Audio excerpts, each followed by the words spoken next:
அன்பர்களே, நம்பிக்கை கொள்ளாத தீய உள்ளம் வாழும் கடவுளை விட்டு விலகும். இத்தகைய தீய உள்ளம் உங்களுள் எவருக்கும் இராதபடி பார்த்து கொள்ளுங்கள். எபிரேயர் 3:12. இந்திய இறைவார்த்தையோடு டாக் வித்காட் சொந்தங்கள் அத்தனை பேருக்கும் அன்பு வணக்கம். நான் உங்கள் ஷீபா ஜான்.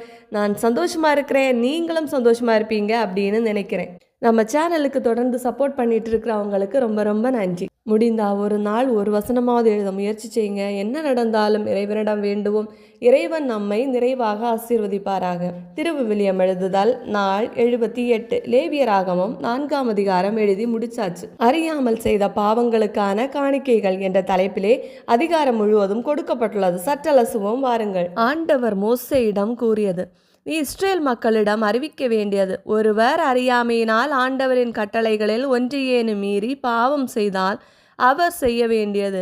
அருள்பொழிவு பெற்ற குரு பாவம் செய்து மக்கள் மீது குற்றப்பழி வந்தால் தான் செய்த பாவத்தை முன்னிட்டு பழுதற்ற ஓர் இளங்காடையை பாவம் போக்கும் பலியாக ஆண்டவருக்கு செலுத்துவாராக.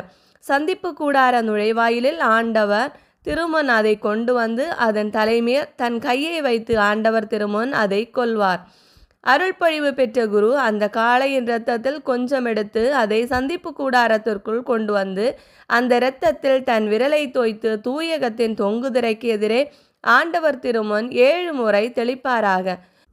குரு அந்த இரத்தத்தில் கொஞ்சம் எடுத்து சந்திப்பு கூடாரத்தில் ஆண்டவர் திருமுன் இருக்கும் நறுமண தூப பீட கொம்புகளில் பூசுவார். காளையின் எஞ்சிய இரத்தம் முழுவதையும் சந்திப்பு கூடார நுழைவாயிலில் இருக்கும் எரிபலி அடித்தளத்தில் ஊற்றுவார்.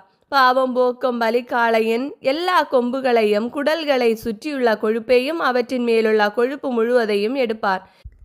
மேலும் 2 சிறுநீரகங்கள் அவற்றின் மேல் இடுப்பையொட்டியுள்ள கொழுப்பு சிறுநீரகங்களை அடுத்து கல்லீரலின் மேலுள்ள ஜவ் ஆகியவற்றை நல்லுறவு பலி காளையிலிருந்து எடுப்பது போல் எடுத்து குரு அவற்றை எரிபலி பீடத்தின் மேல் எரிப்பார். காளையின் தோலையும் அதன் இறைச்சியையும் தலையையும் கால்களையும் குடல்களையும் சாணத்தையும் காளை முழுவதையும் பாளையத்திற்கு வெளியே சாம்பல் கொட்டுகிற தூய்மையான இடத்தில் கொண்டு போய் விறகு கட்டைகளிட்டு நெருப்பால் எரிக்க வேண்டும். சாம்பல் கொட்டும் இடத்தில் அனைத்தையும் சுட்டரிக்க வேண்டும். இஸ்ரேல் மக்கள் கூட்டமைப்பு முழுவதும் அறியாமையினால் தவறிழைத்து அது அவர்கள் கண்களுக்கு மறைவாயிருந்தாலும் ஆண்டவரின் கட்டளைகளை மீறி தகாதன செய்து குற்றத்திற்கு உள்ளானால் அவர்கள் செய்தது பாவம் என தெரிய வரும்போது ஓர் இளங்காளையை சபையார் சந்திப்பு கூடாரத்திற்கு முன்பாக பாவம் போக்கும் பலியாக கொண்டு வர வேண்டும். மக்கள் கூட்டமைப்பின் பெரியோர் அனைவரும் ஆண்டவர் திருமுன் தம் கைகளை காளையின் தலைமேல் வைப்பார்கள்.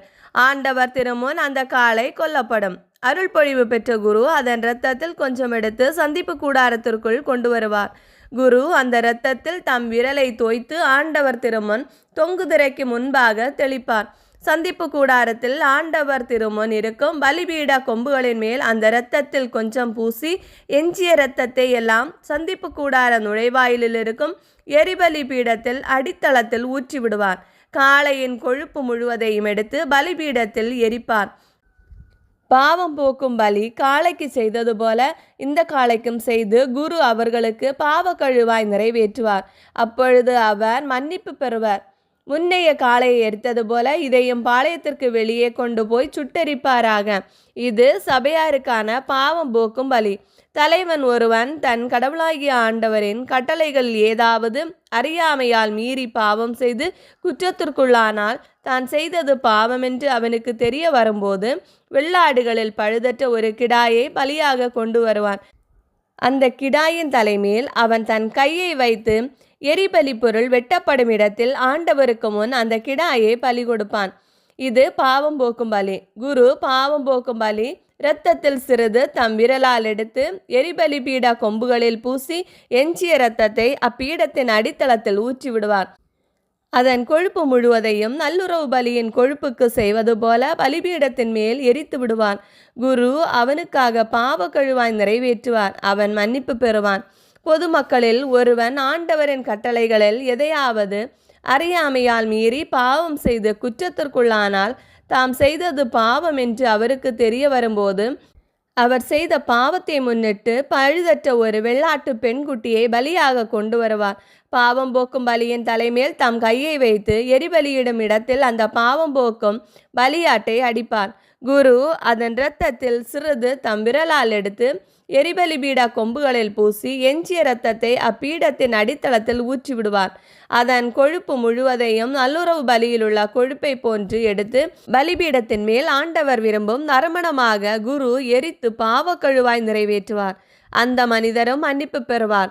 பாவக்கழுவாய் பலியாக அவர் ஒரு ஆட்டுக்குட்டியை கொண்டு வந்தால் அது பழுதற்ற பெண் ஆட்டுக்குட்டியாக இருக்க வேண்டும். அந்த பாவம் போக்கும் பலி பொருளின் தலை மீது தம் கையை வைத்து எரிபலியை அடிக்க வேண்டும். அதே இடத்தில் இப்பாவம் போக்கும் பலியையும் அடிக்க வேண்டும். குரு அந்த பாவம் போக்கும் பலியின் இரத்தத்தில் சிறிது தம் விரலால் எடுத்து எரிபலி பீட கொம்புகளின் மேல் பூசி எஞ்சிய இரத்தம் முழுவதையும் பலிபீடத்தின் அடித்தளத்தில் ஊற்றி விடுவார். அதன் கொழுப்பு முழுவதையும் நல்லுறவு பலிக்கிடாயின் கொழுப்பை எடுப்பது போன்று எடுத்து எரிபலி பீடத்தின் மேல் ஆண்டவருக்கான நெருப்பு பலியைப் போல எரித்து விடுவார். இவ்வாறாக அந்த மனிதர் செய்த பாவத்திற்கு குரு பாவக்கழுவாய் நிறைவேற்றுவார். அவரும் மன்னிப்பு பெறுவார். இவ்வாறு லேவியர் 4ஆம் அதிகாரம் நிறைவு பெறுகிறது. இந்த வீடியோ பிடிச்சிருந்தா லைக் பண்ணுங்கள், உங்கள் ஃப்ரெண்ட்ஸ் அண்ட் ஃபேமிலிக்கு ஷேர் பண்ணுங்கள், உங்களுடைய கருத்துக்களை கமெண்டில் சொல்லுங்கள். இறையோடு உறவாட எங்களோடு இருங்க. மீண்டும் சந்திப்போம். அன்புடன் உங்கள் ஷீபா ஜான்.